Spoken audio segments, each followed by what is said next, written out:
Estão avisados, bom dia a todos. Hoje eu quero falar de um tema, continuando, nós estamos falando de direito de família, famílias, não é? Situações que envolvem família e o direito internacional privado. Então, hoje eu quero continuar o assunto que envolve família e vou falar de subtração internacional de menores, ok? Esse termo, subtração internacional de menores, é o termo correto, mas vocês vão encontrar, desculpa, mas vocês vão encontrar em alguns livros e na própria legislação o termo tráfico internacional de menores. Então, eu não quero que vocês confundam o tráfico internacional de pessoas, ok? Que é um comércio. Isso que a professora quer no trabalho, se é um bloco econômico, se é um bloco político, quem compõe, é quando foi formado, se ele tem alguma peculiaridade, algo que precisa ser falado, tá? Você vai ler um pouquinho sobre o assunto, ok? Tá? Então, eu não quero que vocês confundam subtração internacional de menores, que é um assunto de direito de família, ok? Com aquele crime internacional chamado tráfico internacional de pessoas, ok? O tráfico internacional de pessoas, deixa eu abrir aqui meu aplicativo, o tráfico internacional de pessoas é um comércio gigantesco que envolve tanto dinheiro quanto o tráfico de drogas. Vocês conseguem imaginar, então, a quantidade de dinheiro que envolve o tráfico internacional de pessoas? O tráfico internacional de pessoas, ele vai envolver homens, mulheres, crianças, ok? E ele tem um caráter financeiro, esse tráfico internacional de pessoas, tá bom? É para prostituição, é para tráfico de órgãos, ok? Então, o tráfico internacional de pessoas é esse crime. A subtração internacional de menores, que é o que nos interessa aqui na nossa disciplina, ela vai envolver o direito de família. E ela não tem dinheiro envolvido, ela tem família. Ela tem o genitor com a criança que foge para outro lugar, ok? Foge para outro país. Então, eu gostaria que vocês não fizessem essa confusão quando nós formos falar de subtração de menores, subtração internacional de menores, em que alguns lugares, inclusive na própria legislação, está com essa tradução equivocada, ok? Vocês vão ver que eu deixei esse material lá no Moodle, que a própria legislação que nós temos aqui no Brasil vai usar o termo tráfico internacional de crianças. E também não confundir com sequestro de crianças, tá bom? O que é o sequestro de crianças? Eu estou querendo pegar um dinheiro, sabe? Um dinheiro fácil. Eu estou precisando de dinheiro, eu estou com umas dívidas, e aí eu passo na frente de uma escola todo dia e eu vejo aquela criancinha, sabe? Paradinha ali, esperando o pai. Aí o pai vai buscar a criança num dia numa Ferrari. Quando chega a Ferrari, né? Faz um barulhão. Aí tá, eu tô vendo. No outro dia, eu tô vendo a criança sozinha esperando. E aí a mãe vai buscar numa Maserati. Aí eu tô vendo. Eu falo, não quer saber? É aqui que eu vou ganhar um dinheiro. Aí eu vou lá, pego a criança, levo para um cativeiro, mando uma carta pro pai e falo, ó, eu só devolvo a criança se você colocar $1 milhão, tá bom? Num saco, numa praça, em tal horário. Beleza? Tá bom. Isso é sequestro de criança, tá? Isso envolve dinheiro, tá bom? Então, isso envolve dinheiro, muito dinheiro. E não é o que nos interessa, tá bom? não é o que nos interessa, porque isso aí é uma matéria criminal. Para a gente, a intenção é a subtração internacional de menores, que tem a ver, como eu tenho falado, tem a ver com o direito de família, ok? Então, tem a ver com o direito de família, beleza? Guarda e direito de visita. Vamos falar um pouquinho, vamos lembrar lá de direito de família, quando vocês estavam vendo, não é? Esses termos, guarda, poder familiar, não era isso que vocês viram? Bom dia, Maria. Vocês não viram isso lá no sexto semestre? Então, vamos retomar. O que é o poder familiar? Antigamente, né? Antigamente, antes do Código de 2002, é porque o Código de 2002, ele entrou em vigor para vocês, você só estuda um código, né? Eu não, eu sou da época do Código 73, tá? Sou da época do Código Antigo. No Código Antigo, nós tínhamos aquilo que era chamado pátrio poder, tá? Que era o poder do pai. O pai exercia o poder sobre os seus filhos. Só que convenhamos, né? Pátrio poder é um termo sexista, tá? É um termo machista. Quantas famílias são governadas por mulheres? Muitas, tá bom? Muitas famílias são governadas por mulheres. E aí, como que você vai falar que o poder e o dever sobre os filhos é de um homem, se aquela família é governada por uma mulher? Tá bom? Então, esse termo foi substituído pelo poder familiar, tá bom? Que é um poder e um dever que os pais têm sobre os seus filhos menores de 18 anos, ou seus filhos relativamente incapazes, tá bom? Então, todo esse poder e dever que os pais têm sobre os filhos incapazes ou relativamente capazes, é o que nós vamos chamar de poder familiar. O que é esse poder? É você decidir, por exemplo, o que a criança vai comer, tá bom? É você decidir, por exemplo, se a criança vai sair ou não de casa, ok? Mas também é o dever, por exemplo, o dever de vacinar o seu filho contra poliomielite, contra varíola, tomar lá as gotinhas do Zé Gotinha, isso aí é um dever, ok? Não sei se vocês sabem, mas eu tenho um Instagram, né, do escritório, e aí eu coloquei lá um temazinho, né, se o Estado ele pode obrigar as pessoas a tomar vacina. Gente, vocês precisam ver a quantidade de comentários e directs que eu recebi, assim, dos mais absurdos. Temos sim de tomar vacina, tá? O Estado pode sim obrigar o, o, a pessoa, a família, a tomar uma vacina. E é isso que acontece, tá? Você precisa levar o seu filho para tomar as vacinas. Você pode, inclusive, perder o poder familiar se você deixar de vacinar o seu filho. É um dever do pai, tá bom? Porque a legislação vai exigir que os pais levem os filhos para fazer as vacinações, tá bom? Isso é uma política de saúde pública, é uma política de saúde pública que sobrepõe o direito do indivíduo à liberdade de escolha, tá bom? Isso aí vocês sabem, não é? Não vamos voltar no século passado, lá no início do século passado, estava todo mundo fazendo briga porque não queria tomar a vacina. Não vamos pensar assim, não é?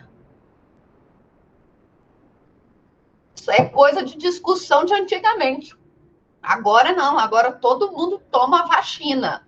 Não tem isso. Eu vou tomar da China, da Rússia, a da Inglaterra, se tiver de Marte, onde for, eu vou tomar. Eu quero é sair de casa, tá bom? Eu quero é voltar para a sala de aula. Esse negócio de ficar só aula online, isso aí já está me matando, tá bom? Então, o poder familiar é esse dever que os pais têm sobre os filhos, tá bom?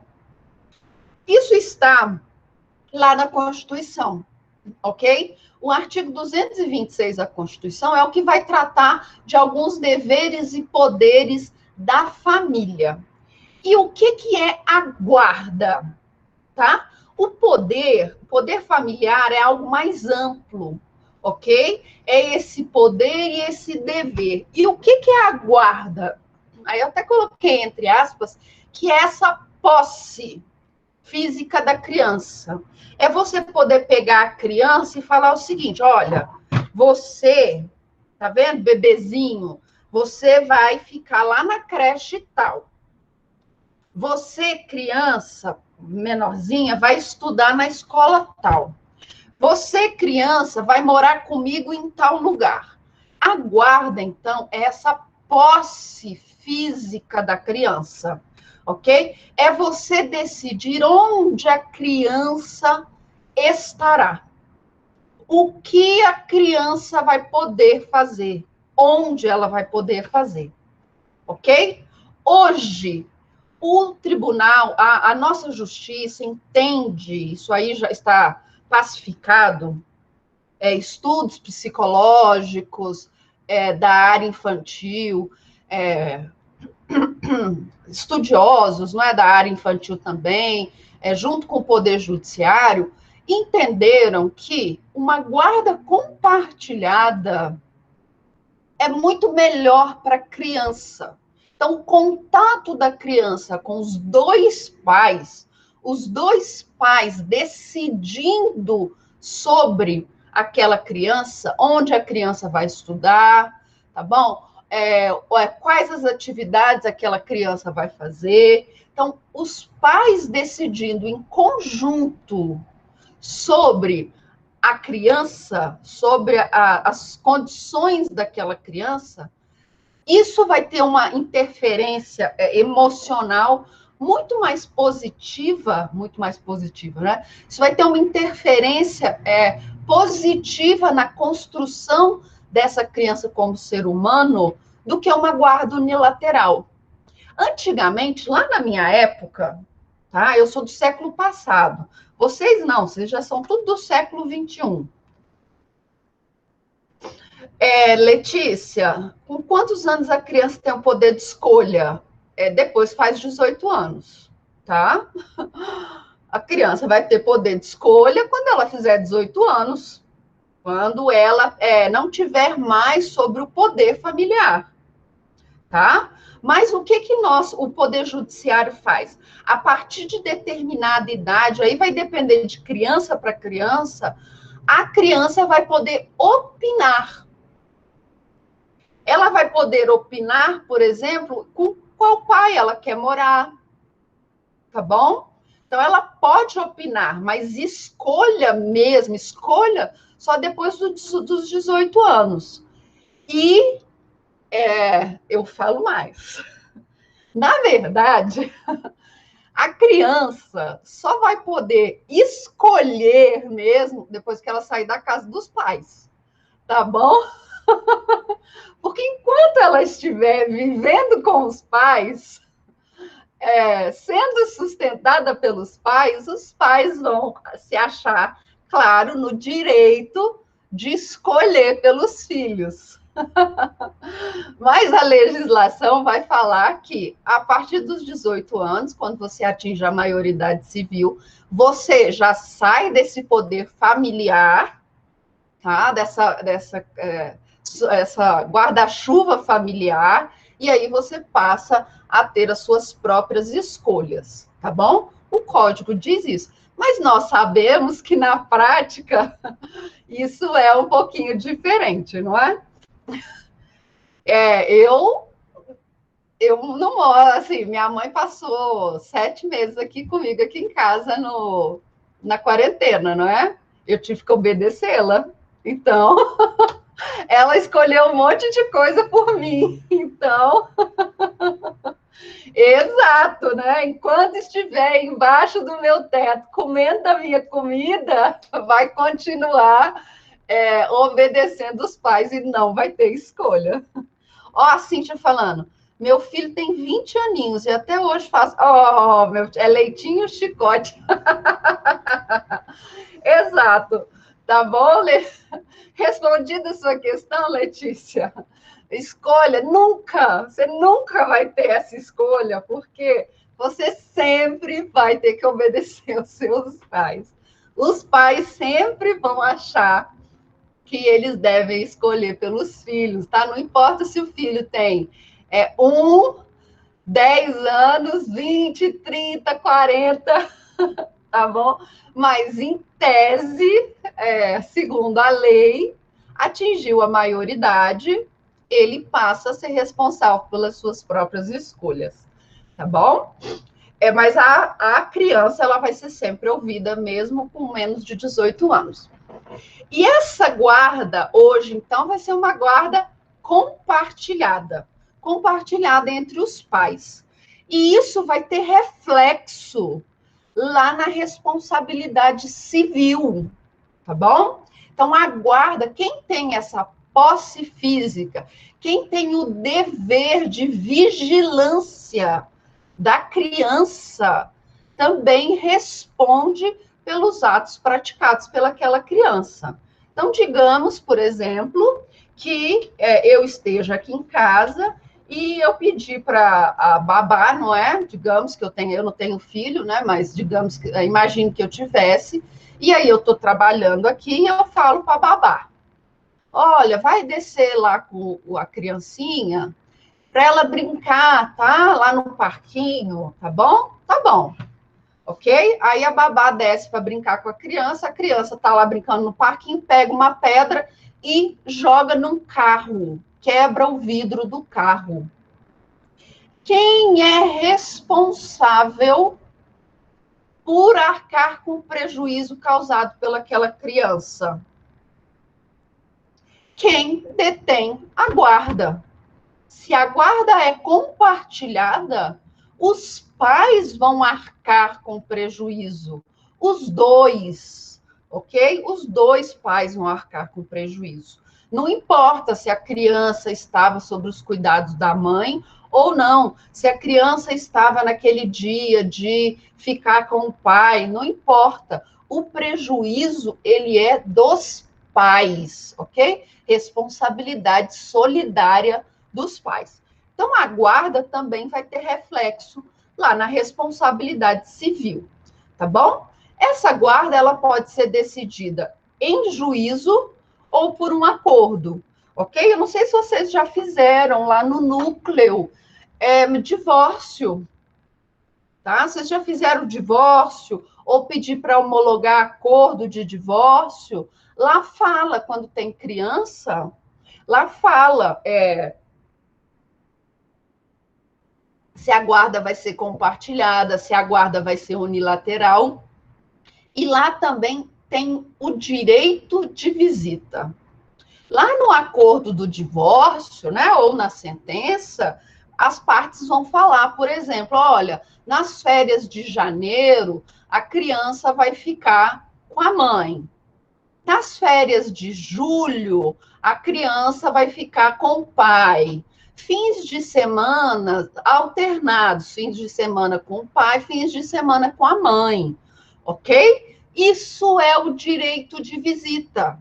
É o direito daquele genitor ou de um parente que tem esse direito resguardado, um avô, uma avó, de poder ficar com aquela criança naqueles dias determinados.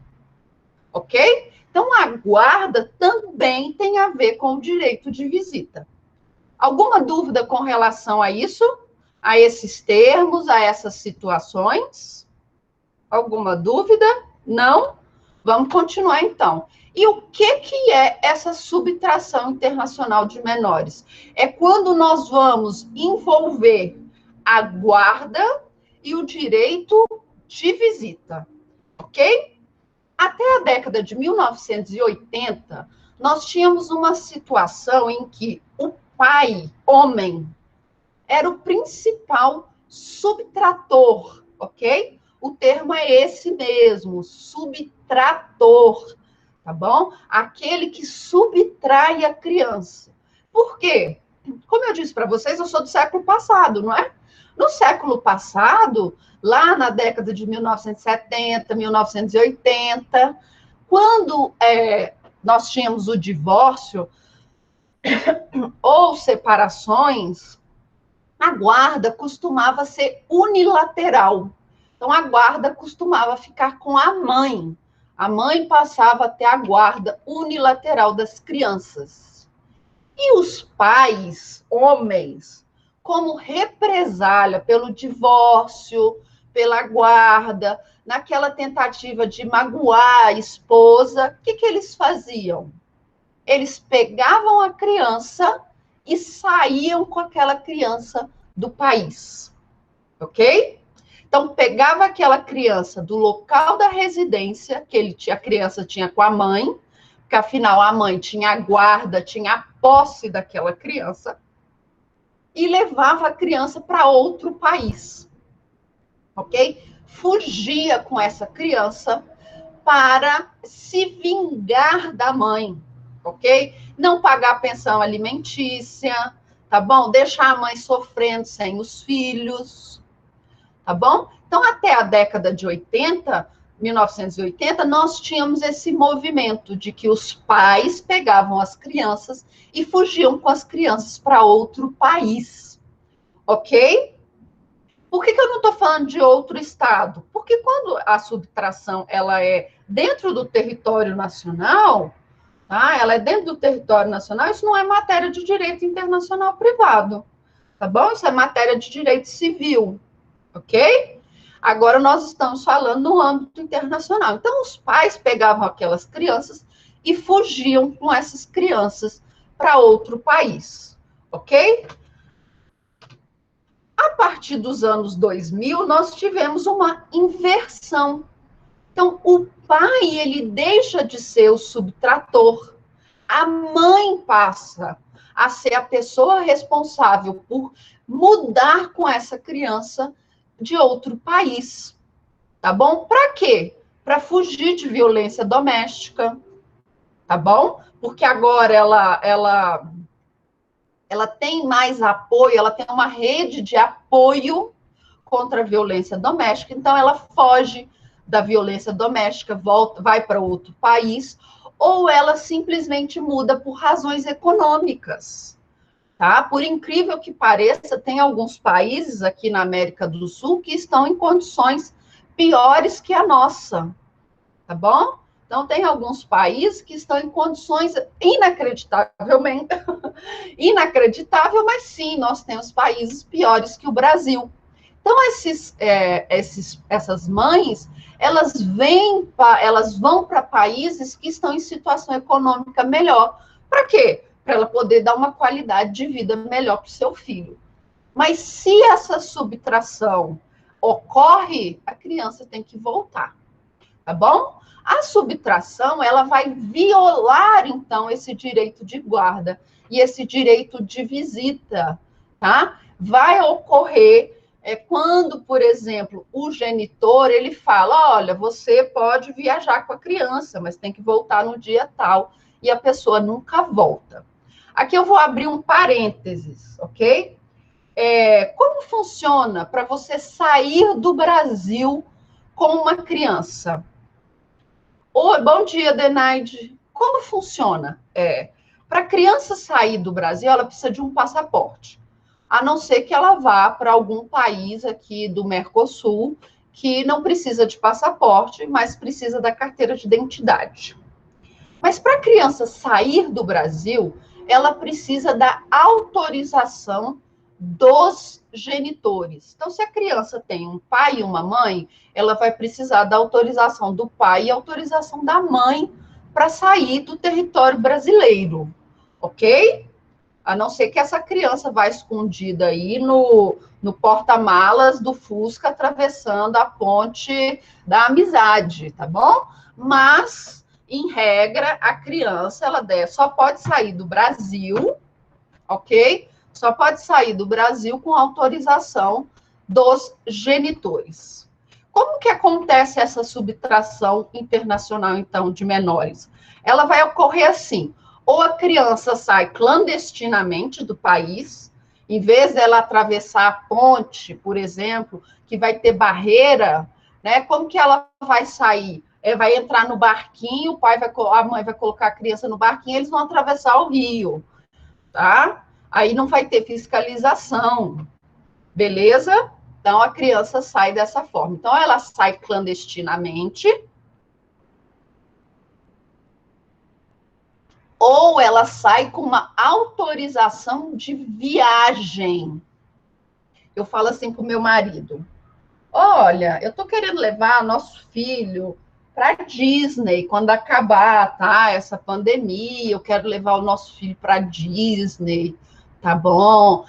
Porque, não sei, tem que viajar, né, para descansar, a criancinha já está grande, já quer conhecer o parque do Star Wars, então eu quero levá-lo para Disney. Você autoriza eu fazer uma viagem com a criança? Aí o pai vai lá e fala: não, autorizo, assina aqui, né? E aí o pai fala: ó, autoriza a criança a viajar no dia tal, para tal lugar, para Orlando, com retorno previsto para o dia X. Aí vou lá no cartório, reconheço firma e viajo com essa criança, tá bom?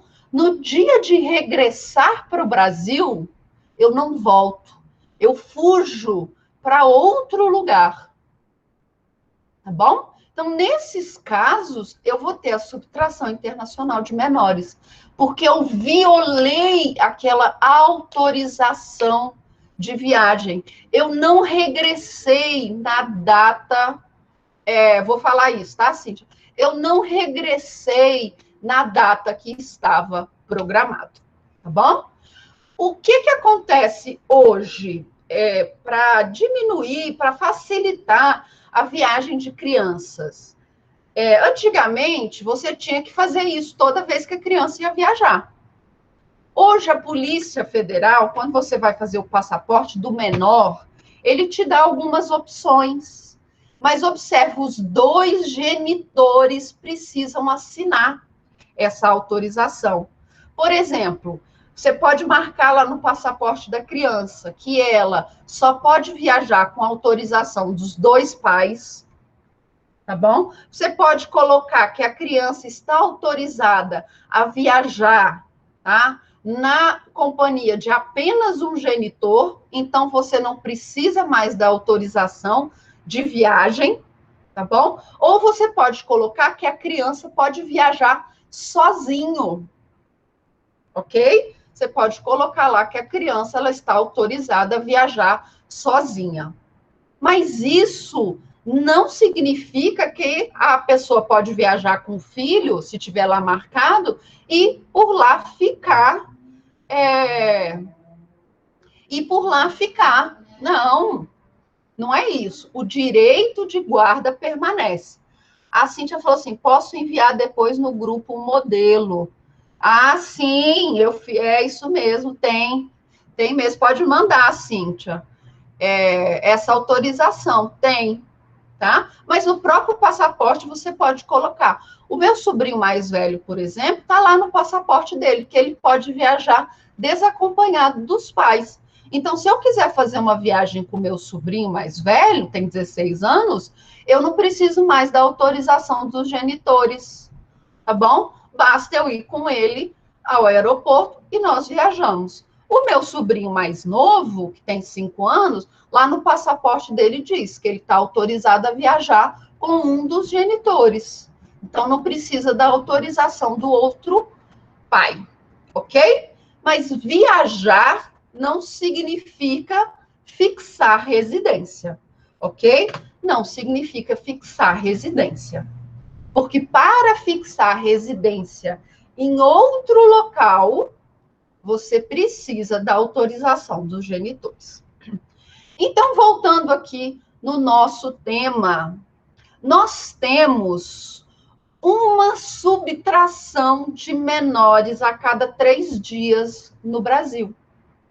Gente, isso é muita coisa. É uma subtração a cada 3 dias. Então, a cada 3 dias, o Ministério da Justiça vai receber uma comunicação de subtração internacional de menores. Ok? E os dados mais recentes, são de 2008, vão falar que em 60% dos pedidos que chegam lá no Ministério da Justiça, que é a nossa ACAF, 60% dos pedidos que chegam lá no Ministério da Justiça são de países solicitando que o Brasil ache uma criança, ok? O que nós temos, então? Que 60% dos pedidos são de mulheres, ok? Que vieram para o Brasil com seus filhos e aqui fixaram residência sem autorização do genitor, tá bom?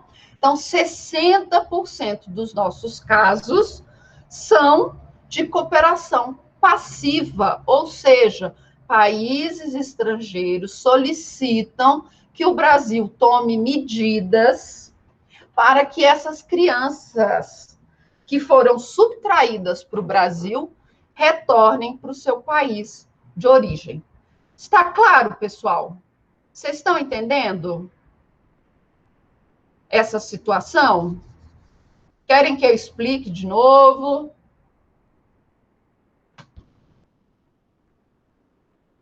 Quer que eu explique de novo? Então, vamos lá, vamos continuar. Então, o Brasil vai receber esse pedido. Olha, Brasil, devolva a criança. Imagine a seguinte situação. A Mariazinha, tá? A Mariazinha, ela estava um dia na praia, ela saiu de determinado lugar, foi curtir as férias em Fortaleza, ok? Quando ela chegou lá em Fortaleza, ela viu um rapaz, assim, bonito, alto, nariz imponente, e falou, esse gringo tá bonito, tá? Aí a Mariazinha joga um charme pro gringo, tá? Aquele gringo de nariz imponente, tomando caipirinha na beira da praia, lá na Praia do Futuro, olha assim, olha, tá, deu match, não é? Deu match a relação da Mariazinha com o gringo. E o gringo, ele era italiano, tá bom? A Mariazinha e o gringo se apaixonaram perdidamente e se casaram, ok? E aí a Mariazinha foi morar na Itália. Isso é comum acontecer? É comum, tá? É comum acontecer. Nem tanto quanto como já foi, mas é comum acontecer. E aí a Mariazinha vai morar na Itália com o gringo maravilhoso dela, tá? Chega lá, eles têm o primeiro filho, amor, tudo maravilhoso, não é? Segundo filho, aí o gringo começa a ficar violento com a Mariazinha. Começa com violência psicológica. Ah, você tá muito feia. Nossa, você tá um bagaço, hein? Nossa, você não vai emagrecer, não? Você tá muito feia. Depois você pariu a segunda vez. Nossa, você tá um lixo. Começa, então, com violência psicológica. Depois dessa violência psicológica, ele começa com pequenas agressões físicas. Puxá-la pelo braço, puxá-la pelo cabelo, dar tapas, até que a violência começa a ficar grave. Ele dá socos, ele quebra a Mariazinha, tá bom? E a Mariazinha, o que ela vai fazer? Ela vai continuar submetida a essa violência? Não. Ela vai voltar para o Brasil, porque aqui no Brasil ela vai ter uma rede de apoio, apoio familiar, apoio psicológico, apoio jurídico. Então, o que ela fala para o marido? olha, as crianças, olha só, aqui na Itália está voltando a segunda onda da Covid, tá? Eu estou preocupada com isso, porque a primeira vez já foi muito perigoso. Lá no interior, onde a minha família mora, já não tem mais nenhum caso de Covid. Então, eu quero passar 30 dias com os meninos lá no interior. Você me autoriza? Aí o pai vai lá, autoriza e assina a autorização de viagem de 30 dias para a criança, tá? Mariazinha e os 2 filhos se mudam, tá? Vêm para o Brasil, em tese de férias. Quando chega aqui, a Mariazinha liga para o marido e fala: olha, eu não volto mais. Meus filhos e eu vamos ficar agora no Brasil. Tchau. Ok? Isso acontece? Acontece, como eu disse para vocês, 60% dos casos são em situações assim, não que envolve violência doméstica, mas 60% dos casos são pessoas que vêm para o Brasil, ok? Fugidas de algum lugar, tá bom? E aqui fixam residência. E aí? É assim? Vai ficar tudo tranquilo? A mãe vai ficar aqui no Brasil, as crianças vão ficar aqui no Brasil, o pai vai ficar longe dos filhos? É isso? Não. Para evitar essas situações, foi determinado que foi assinado em Haia um tratado internacional, a Convenção da Haia, sobre aspectos civis do sequestro internacional de menores. Para quê? Para resguardar o direito da criança, para proteger a criança de subtrações, ok? Então, o pai lá, o gringo italiano, ele ficou louco. Como assim? Eu nunca mais vou ver meus filhos, eu quero meus filhos de volta. Então, o direito dessas crianças de regressar ao seu habitat natural, o seu habitat de origem, vai ser preservado. E hoje, a Convenção da Haia, ela tem 112 países signatários, inclusive o Brasil. Então, o Brasil precisa respeitar a convenção, tá bom? Por quê? Porque a convenção é lei. É lei aqui no Brasil. Ela é uma lei com status de lei ordinária, ela é lei. A criança precisa retornar ao seu habitat de origem, ok? E o que a lei, o que essa convenção, ela tem por objetivo? Proteger a criança. Então, a lei, a Convenção da Haia, ela quer proteger a criança. Proteger a criança de quê? Dessas mudanças de domicílio frequentes e essa retenção ilícita, tá bom? Essa retenção ilícita. A autorização era para viagem, férias, pelo aquele período de tempo, tá? Era férias. Não era para fixar residência, tá bom? A subtração de menores é um ato ilícito, ok? É um ato ilícito. E é um ato ilícito que vai ser praticado por quem detém a guarda ou o direito de visita. Então, a Mariazinha, ela tinha guarda, não tinha a guarda das crianças? E o que ela fez? Ela se valeu de uma autorização de viagem com data de retorno marcado para fixar residência no Brasil. Então, ela cometeu um ato ilícito. Ela violou, tá bom? O direito de guarda que ela possuía, tá? E a lei e a convenção, então, vai determinar o retorno dessa criança para onde ela tinha a sua residência habitual, ok? Mas aí vocês vão falar, mas professora, a mulher estava sendo vítima de violência, o cara estava batendo na mulher, isso é justo? Não. O que o cara comete contra a mulher precisa ser punido. Mas e se ele era um bom pai? E se ele era um pai afetuoso, um pai amoroso, um pai que cuidava dos filhos, que fazia tudo do melhor para os filhos, ele vai ser privado? Okay? Vamos colocar o inverso. Imagina que a Cíntia, bom, a Cíntia, ela mandou o filho dela fazer intercâmbio. Não foi, Cíntia? Beleza, ela autorizou lá, o marido da Cíntia também assinou a documentação dizendo que o filho da Cíntia ia poder fazer o intercâmbio, tá? Lá onde mandou, não sei onde foi, tá bom? A criança tá lá. Um belo dia, chega um parente da Cíntia, lá onde a criança faz intercâmbio. E pega a criança e fala, como que é o nome do seu filho, Cíntia?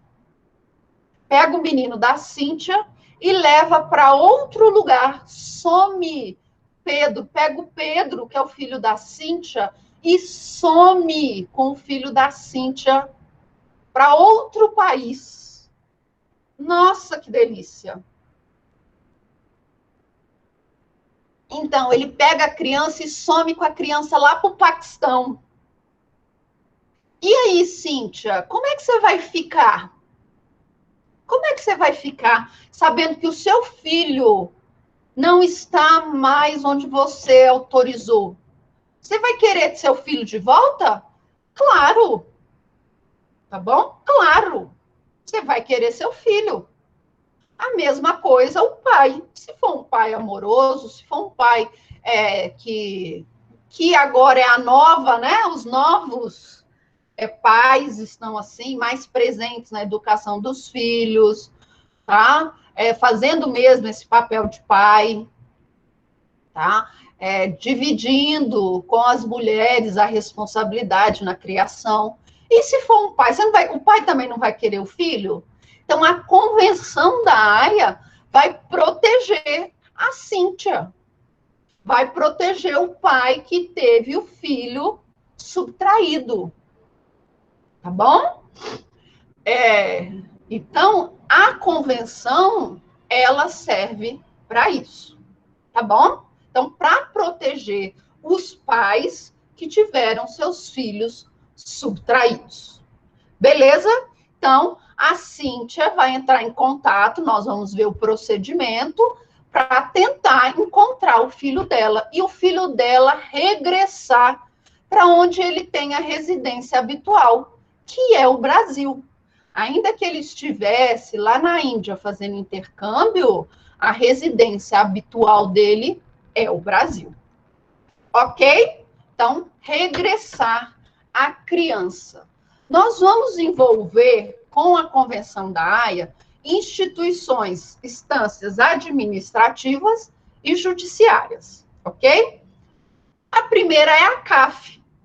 A CAF mesmo, aquela que nós vimos na semana passada, quando nós falamos de adoção internacional, tá bom? É a nossa autoridade central administrativa federal. Ela que vai tomar as providências para que a Convenção da Haia seja cumprida, tá bom? E ela é exercida pelo Ministério da Justiça e Segurança Pública, tá? Então, a nossa CAF, a mesma CAF lá da adoção internacional, é a CAF aqui da subtração internacional de menores, ok? Nós vamos ter, no caso do Brasil, quando o Brasil é o sujeito passivo, nós vamos ter a AGU, porque a AGU ela vai ser a responsável por ajuizar uma ação em nome da União contra o pai subtrator, ok? Se essa criança estiver aqui no Brasil, então a AGU vai ser responsável por ajuizar uma ação. E como é a união no polo ativo, onde essa ação vai ser ajuizada? Na Justiça Federal, ok? E lá na Justiça Federal, o juiz vai deferir ou não o pedido da AGU, que vai ser de retorno dessa criança imediatamente para o seu estado, para o seu país de origem, ok? Então, nós vamos ter a ACAF, que é a nossa instância administrativa, que vai ser responsável por comunicar a AGU, entrar em contato, por exemplo, com a Interpol para saber onde essa criança está, com a Polícia Federal para achar essa criança dentro do território brasileiro, ok? Nós vamos ter a AGU, que vai ser responsável por ajuizar em nome da União uma ação de busca, apreensão e restituição de menores, ok? E a Justiça Federal, que vai julgar esse pedido de apreensão e restituição de menores, ok? Vamos lá, quais são os requisitos? Então, a AGU vai ajuizar, então, essa ação de busca, apreensão e restituição de menores. Mas ela tem que observar se alguns requisitos presentes na convenção se aplicam àquele caso concreto. Primeiro, os estados, eles devem ser parte da convenção. Então, vamos voltar lá para o caso da Mariazinha, tá? Porque nós estamos falando aqui ou da Cíntia também, podemos ver. Então, nós temos que observar. A Cíntia ficou lá desesperada, não é, Cíntia? Seu filho sumiu, um parente seu foi lá, pegou a criança e desapareceu com essa criança lá para o Paquistão. A Cíntia está desesperada, ela quer o filho dela. Como que nós vamos fazer isso? Primeiro requisito, Brasil e Paquistão, que é onde a criança está, fazem parte da convenção? Se eles fizerem parte da convenção, nós vamos usar a convenção da Haia. Ok? Então, primeiro requisito, os estados envolvidos fazem parte da convenção? Fazem. Segundo, a criança deve ter residência habitual no estado requerente. O Brasil é a residência habitual? É, tá? Tudo bem, ele estava lá na Índia de intercâmbio, mas aquele intercâmbio é provisório. Qual é a residência permanente da criança? Qual é a residência habitual dessa criança? É o Brasil. Então, o pedido deve sair do Brasil, ok? Violação do direito de guarda e de visita, tá? Esse subtrator, esse parente da Cíntia, ele não tinha autorização para viajar com aquela criança, ok? Ele não tinha autorização, então ele violou o direito de guarda ou o direito de ver e passar tempo com aquela criança. Outro requisito, a criança deve ser menor de 16 anos. E agora, Cíntia, quantos anos seu filho tinha quando foi fazer intercâmbio? E agora? 16. Não vai poder se valer da convenção, tá bom? A Cíntia vai ter que procurar a criança, vai ter que ir lá no Paquistão e ajuizar uma ação lá no Paquistão. Por quê? Porque, sim, a criança tem que ser menor de 16 anos. Por quê? Porque uma criança maior de 16 anos, ela tem muito mais desenvoltura, ok? Ela já pode se comunicar de uma forma mais espontânea, ok? Ela tem conhecimento do que está acontecendo. Então, essa criança pode, por exemplo, procurar as autoridades e falar que ela está numa situação ilegal, ok? Então, o requisito é a criança ser menor de 18 anos.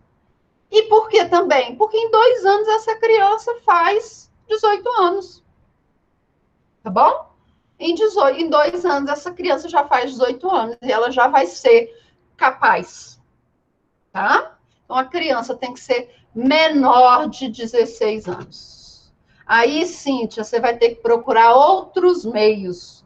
Tá? O poder público, ele pode te ajudar, claro, a achar seu filho. Falar, olha, achamos aqui, seu filho está em tal lugar, a Interpol já Já encontrou, tá bom, nós vamos entrar em contato com a embaixada para ver se alguém pode te ajudar lá no país onde seu filho está, mas você vai ter que contratar um advogado, você vai ter que ajuizar uma ação, tudo por sua conta.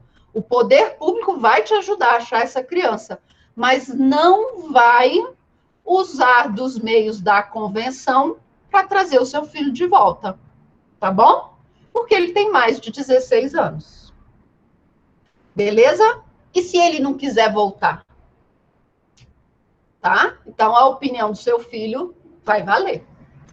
Outro requisito: menos de 1 ano da saída da criança do estado de residência habitual. Então, digamos que o filho da Cíntia só tinha 14 anos, tá, Cíntia? E ele deveria ter voltado para o Brasil no dia 20 de janeiro de 2020. Tá bom? Era o dia que ele deveria regressar, tá? A Cíntia, ela vai ter 1 ano a partir dessa data, ok? Para comunicar às autoridades de que essa criança foi subtraída, ok? Mas cuidado, esse prazo, ele vai valer de 1 ano da saída, então, 1 ano da data que a criança deveria retornar ao Brasil, tá bom? Até a comunicação da CAF estrangeira. Então, esse período tem que ser de, no máximo, 1 ano. Ok? Por quê? Passou de 1 ano, não tem mais emergência. Cíntia, se o seu filho deixar de aparecer um dia, você vai atrás dele, não é no mesmo dia? É, no mesmo dia. Você vai deixar 1 ano para ir? Ah, nossa, tem 1 ano que meu filho não volta. Você vai deixar? Não. Então, passado esse período de tempo, perde o caráter de emergencial do retorno da criança. Professora, da saída dele, lá onde ele foi, no caso, visitar, isso, tá? Isso. Então, digamos que eu falo para o meu marido, olha, eu vou para a Disney com o nosso filho, tá bom? Eu vou para a Disney no nosso filho, eu vou retornar no dia 30 de outubro, ok? 30 de outubro. Quando for no dia 30 de outubro, eu não voltei, tá? Eu não regressei. No dia 31 de outubro, começa a contar o prazo, ok? No dia 31, começa a contar o prazo. Eu deixei, a partir daquele momento, do dia 31, que eu violei o direito de guarda.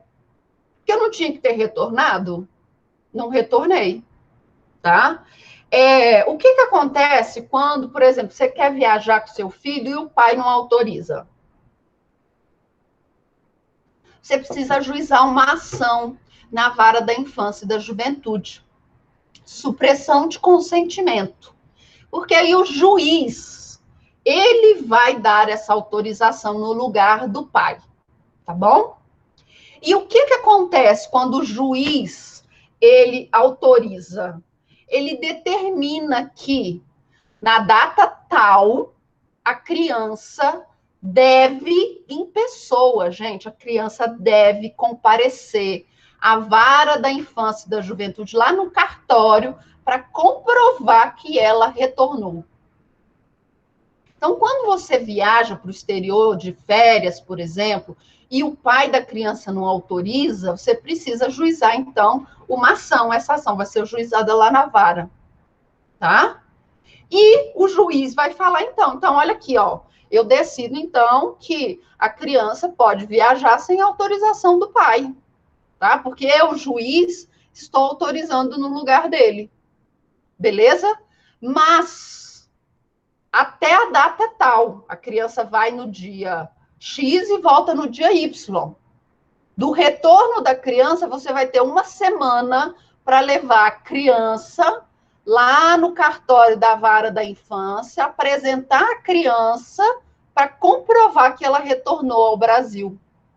Porque se eu não fizer isso, o que, que acontece? Eu estou violando o meu direito de guarda. E aí o genitor pode requerer o retorno dessa criança, porque eu cometi subtração internacional de menores. Então, você vai ter que apresentar a criança em juízo.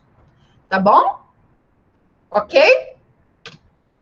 Tem exceções? Tem exceções. Risco real para a criança. Digamos que a mãe tenha fugido com essa criança do país, porque o país está em guerra civil. Você vai devolver essa criança para o país que está em guerra civil? A intenção da convenção não é proteger a criança? A mãe não fugiu porque a criança tinha risco de morte? A família tinha risco de morte?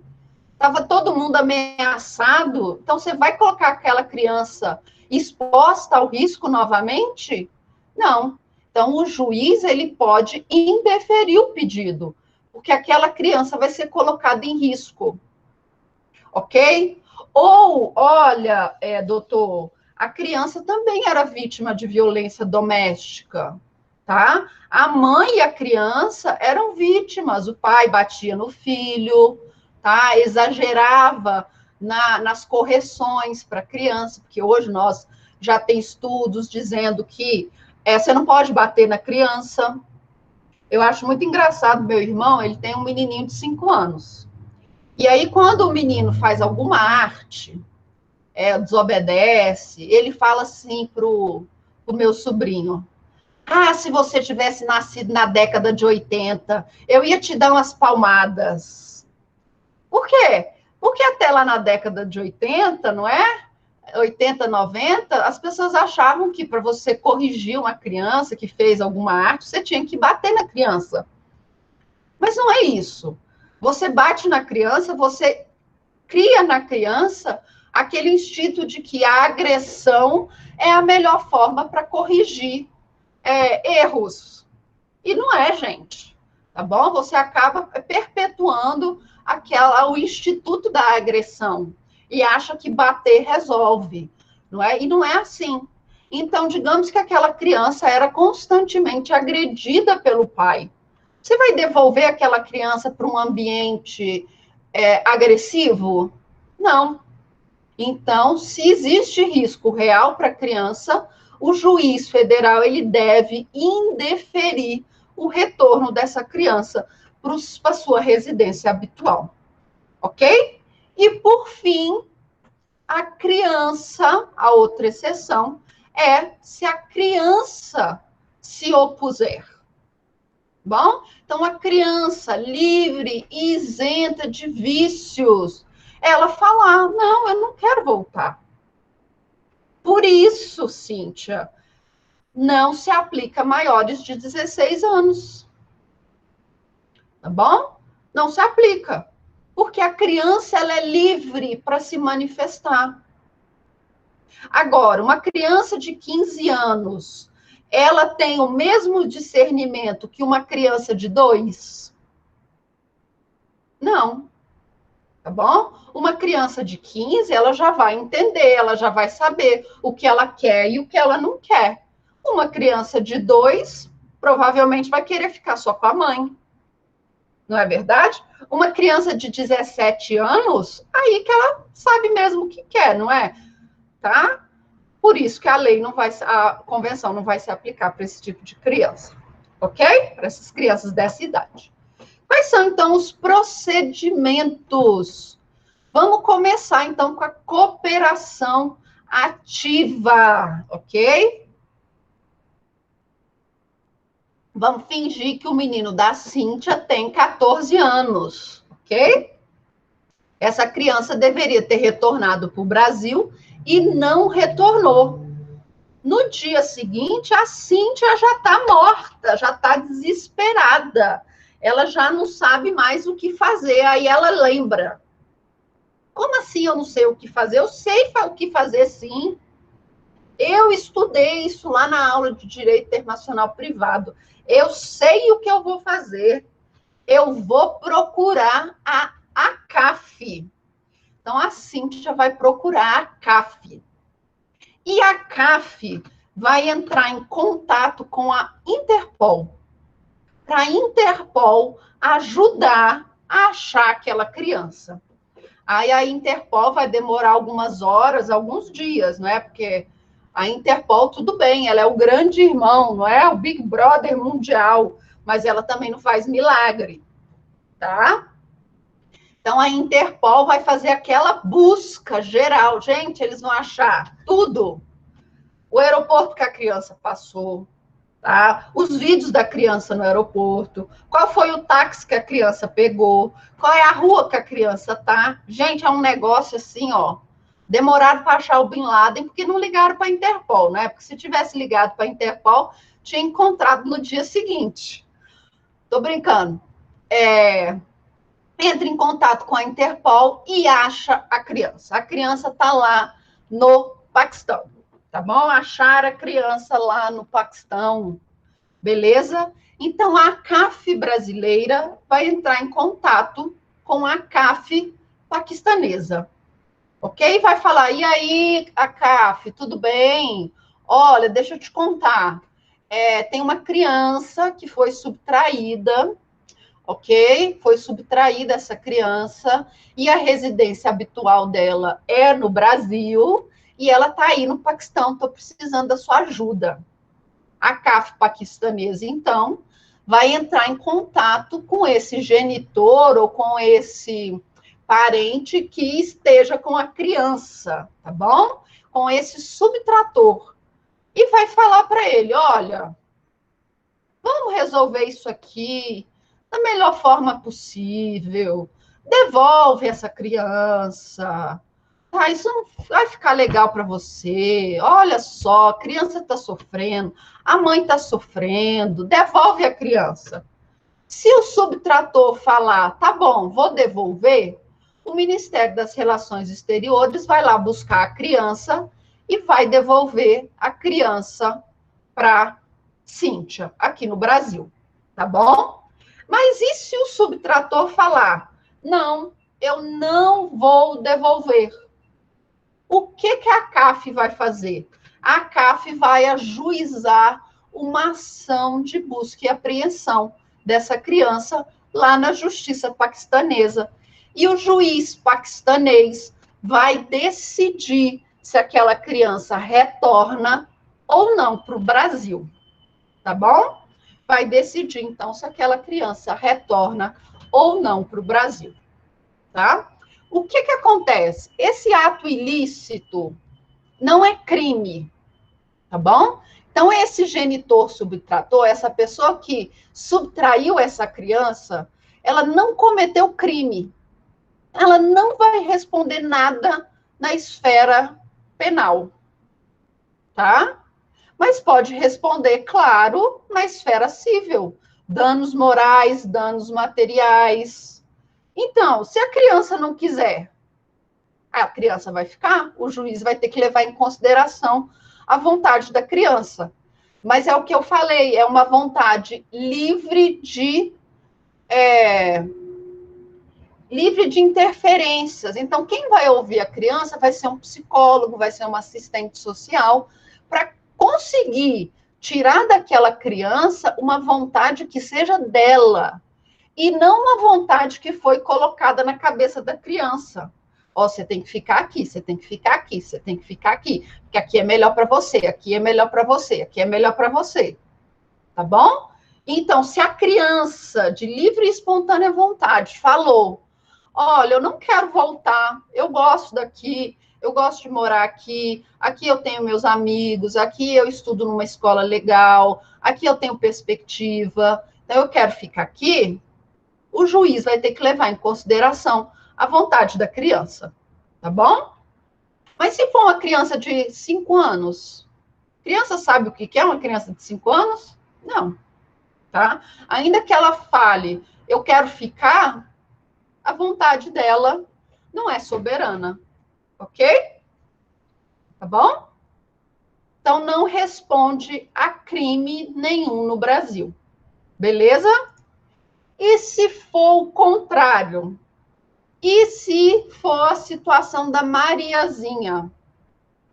A Mariazinha veio para o Brasil, então, com seus filhos. Ela fugiu de um estado de violência doméstica, tá? Ela fugiu com seus filhos, uma situação de violência doméstica, ok? E aí, o que, que o pai das crianças vai fazer? O genitor abandonado, então, ele vai procurar a CAF do país dele, da Itália, ok? Ele vai procurar a CAF, lá da Itália, a CAF vai entrar em contato com a Interpol, ok? A CAF vai entrar em contato, então, com a Interpol para achar essa criança. Para onde que essa criança foi? Para o Brasil, ok?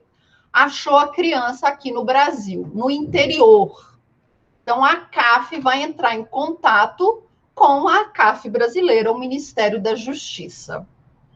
E o Ministério da Justiça, então, vai entrar em contato com a Mariazinha e vai falar: Mariazinha, e aí? Vamos resolver isso?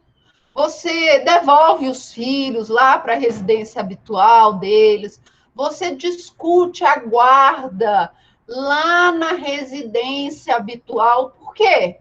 Onde nós discutimos a guarda das crianças?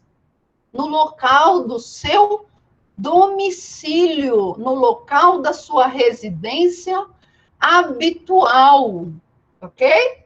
E aí, o Ministério da Justiça, então, fala: Mariazinha, vamos resolver isso, devolve as crianças, você vai ter apoio do Ministério das Relações Exteriores para ajuizar uma ação de guarda lá na Itália, para ter seus filhos, a guarda unilateral, trazer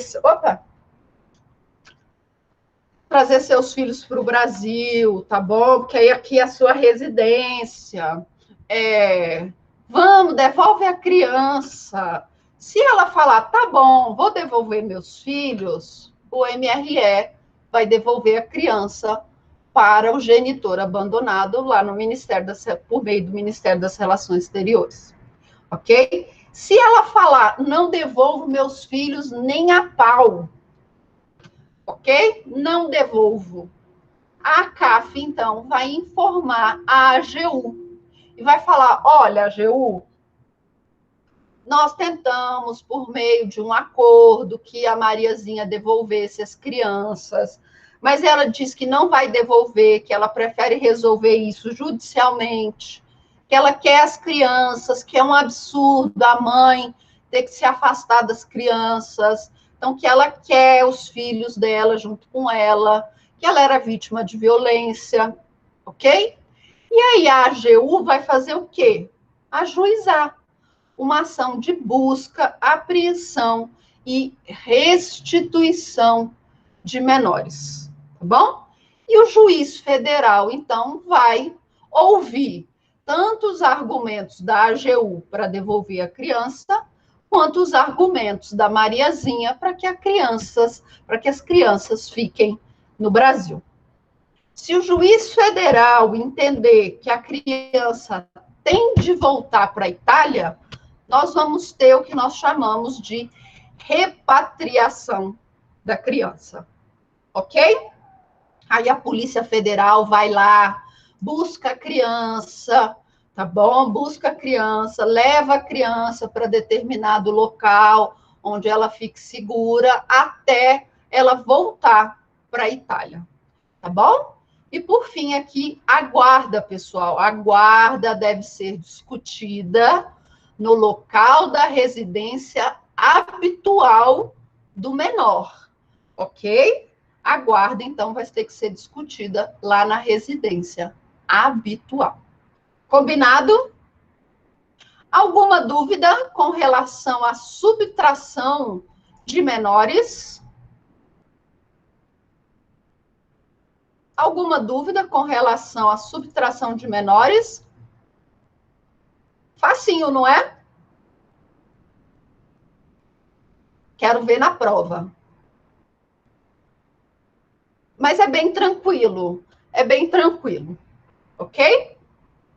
Então, para repetir, para quem não estava aqui mais cedo, eu vou fazer uma atividade no fim do semestre, é uma atividade optativa. Na nossa última aula, é uma apresentação. Então, cada um vai poder apresentar, pode ser em dupla, nada mais do que 5 minutos, se for em dupla, no máximo 10 minutos. A apresentação de um bloco econômico, tá bom? Não é trabalho escrito, é trabalho apresentado, ok? Você vai fazer um PowerPointzinho, você vai fazer, ou vai falar, tá? Ou se você quiser fazer uma atividade, é vontade, não é escrito, ok? Sobre blocos econômicos, aí você vai poder escolher qual bloco econômico ou tribunal você gostaria de apresentar. Então, nada mais do que 5 minutos. Vai valer 3 pontos extras, ok? Então, 3 pontos extra para a sua nota do segundo bimestre. Se você ficar com 10, terminar o bimestre com 10, tirar 10 na prova, eu vou usar esses pontos lá no seu primeiro bimestre. Tá? Então, é para o segundo bimestre, para complementar a sua nota do segundo bimestre, para você ficar com até 10.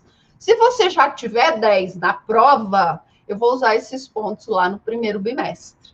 Tá bom? Daniela, eu vou dar uma olhadinha, mas eu atribuí pontos sim para todo mundo. Quer ver? Você fala do trabalho escrito? Daniela. Sim, eu coloquei aqui, ó, o ponto. Você ganhou o ponto, sim, ó. Você ganhou o ponto do trabalho escrito. Mas você não teve nota naquele exercício. Aquele exercício que eu passei no Moodle. Você não fez. Errou a questão. Que 08? Você acertou a questão, Daniela? Porque para mim apareceu que você não tinha questão. O que aconteceu, Adriano? Eu não sei mexer no Avali. Deixa eu encerrar isso aqui, tá? Aí eu falo. Então, pessoal,